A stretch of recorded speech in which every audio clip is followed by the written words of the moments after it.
Initiative, and we're looking at designing inclusive and resilient cities and learning from our informal settlements.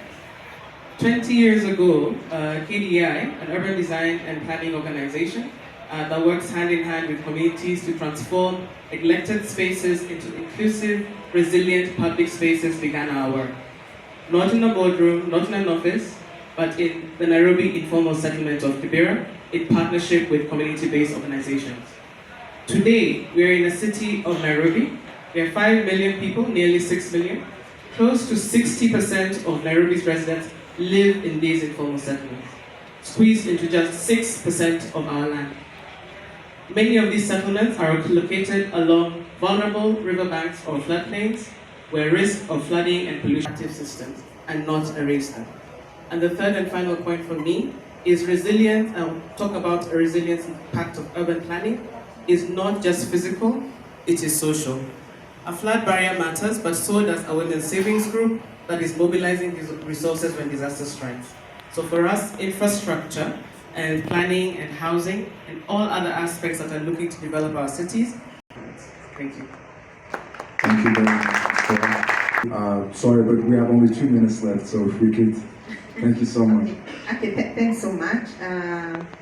My name is Ngugi, and currently I'm chair of Southern Voice.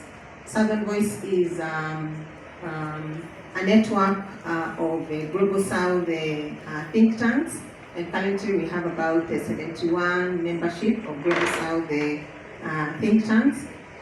Talking about think tanks, you know the role that they play in terms of facilitating or supporting policy development.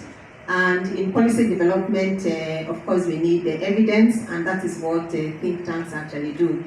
But in policy process, which actually would support sustainable urban development, it is important that we bring together all stakeholders in the public policy space. And one of the key stakeholders in this policy space is actually the young people. My expectation is that when you have this kind of forums, is a forum for, networking, is forum for showcasing, is forum for dialogue, is forum for, discussions and getting to know each other as stakeholders. We need to give more time for youth actually to engage. And having just 1 hour for a youth event actually is not enough for them.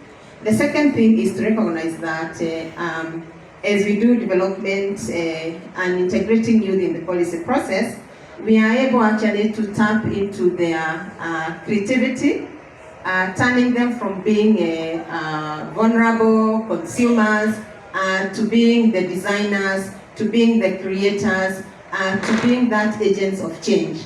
And given that 65% of the youth, 65% of the urban residents are actually the youth, this is the future for our urban development, and we need actually to bring them into the fore, provide them with spaces